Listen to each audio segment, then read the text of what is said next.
अब बात भगवान राम के नाम पर शुरू हुए नए विवाद की। टीएमसी विधायक मदन मित्रा के बयान पर विवाद हो गया है। मदन मित्रा ने भगवान राम की जाति और धर्म को लेकर टिप्पणी की तो बीजेपी भड़क गई। दरअसल मदन मित्रा का एक वाक्या वो सुना रहे थे और उसी में उन्होंने कुछ ऐसा बोल दिया कि बीजेपी हमलावर है।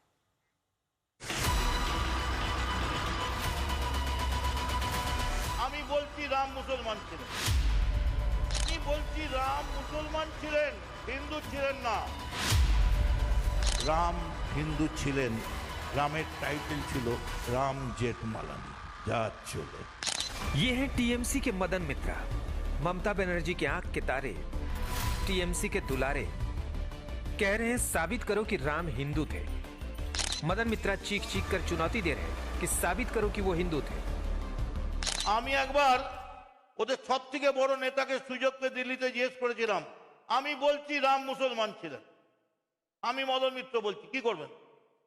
আপনি প্রমাণ করুন রাম হিন্দু ছিলেন, রামের টাইটেল কি ছিল। दरअसल मदन मित्रा हिंदू और हिंदुत्व को लेकर बीजेपी को घेर रहे थे। इसी संदर्भ में वो अपने लोगों को कहानी सुनाने लगे कि कैसे एक बार उन्होंने बीजेपी नेता से भगवान राम की जाति और धर्म पूछ लिया। मदन मित्रा दावा कर रहे हैं कि बीजेपी का कोई भी नेता बता नहीं पाया कि प्रभु राम की जाति क्या थी, धर्म क्या था। তো আমি বলছি রাম মুসলমান ছিলেন, হিন্দু ছিলেন না। যখন পাগলা হয়ে গেল, সে যায় ও যায়, ও ওখানে দৌড়ায়, এদিকে পাগলাটা দৌড়ায়, ওদিকে এই পুরি শিশির বাবুর বেটাটা দৌড়ায়, এ ওদিকে দৌড়ায়। এই ভাই রাম হিন্দু ছিল, রাম হিন্দু ছিল। मदन मित्रा यहीं पर नहीं रुके, उन्होंने बीजेपी समर्थक एक जटाधारी का भी जिक्र किया और फिर मजाक उड़ाया। অনেকক্ষণ বাদে একজন বড় কাটিয়া বাবার মতো একটা বড় পাগড়ি করা, মাফ করবেন, কাটিয়া বাবাকে আমি অপমান করিনি, মুখ দিয়ে বেরিয়ে গেছে।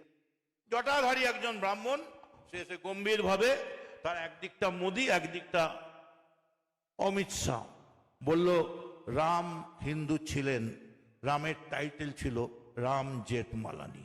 যা চলে। भगवान राम पर टीएमसी नेता के बयान पर बीजेपी भड़क गई।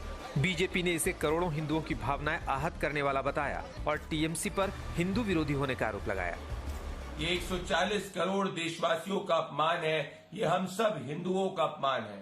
इससे ये स्पष्ट होता है कि तृणमूल कांग्रेस एक हिंदू विरोधी पार्टी है, जिसमें हर तृणमूल कांग्रेस का नेता हिंदुओं के खिलाफ बयान ममता बनर्जी के कहने पर कहता है। इससे ये भी स्पष्ट होता है कि प्रभु श्री राम के भव्य मंदिर बनने के बाद ममता बनर्जी और उनका तुष्टीकरण का गैंग इतना हताश और फ्रस्ट्रेट हो चुका है कि अब हमारे भगवान का भी अपमान कर रहा है। मदन मित्रा टीएमसी के दिग्गज नेताओं में है, ममता बनर्जी के विश्वास पात्र हैं, मंत्री भी रह चुके हैं। 1970 से राजनीति में सक्रिय हैं, तब कांग्रेस में थे। 1998 से टीएमसी में है। इनकी एक पहचान और भी है, शारदा चिटफंड घोटाले में 22 महीने की जेल भी काट चुके हैं। इसके अलावा बंगाली फिल्मों में भी हाथ आजमाते रहे हैं। देखो वो दीवानो, तुम ये काम ना करो, राम का नाम बदनाम ना करो, बदनाम ना करो। इंद्रजीत कुंडू, कोलकाता, आज तक। अनुपम मिश्र मेरे सहयोगी इस वक्त जुड़ गए हैं तमाम जानकारी के साथ। अनुपम, ये जो मित्रा जी ने राग छेड़ा है, दरअसल आगामी चुनाव को लेकर भी हो सकता है। जाहिर तौर पर वो माफी तो नहीं मांगने वाले हैं, लेकिन ये घमासान थमेगा अब कैसे?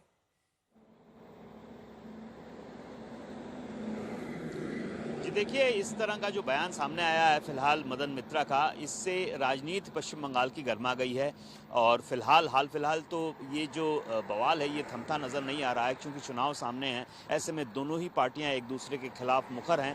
ख़ास तौर पर बीजेपी इस पूरे प्रकरण को लेकर आरोप लगा रही है और तुष्टीकरण का आरोप जो पहले भी लगाती आ रही थी, वही आरोप इस बार भी बीजेपी की ओर से लगाया जा रहा है कि टीएमसी और उसके नेता एंटी हिंदू हैं। इस तरह का आरोप बीजेपी की ओर से लगाया जा रहा है। चूँकि चुनाव सामने है, पूरा माहौल बना हुआ है, ऐसे में इस तरह की अगर कोई बात कहता है तो वो पूरी तरह से फोकस में आ जाती है। तो वही हुआ है, मदन मित्रा ने जिस तरह की बातें कही हैं उसकी निंदा बीजेपी की ओर से की जा रही है और इस पूरे मामले पर टीएमसी पर प्रहार किया जा रहा है। तो फिलहाल ये स्थिति बनी हुई है। पश्चिम बंगाल में कई मुद्दों पर बीजेपी और टीएमसी आमने सामने हैं।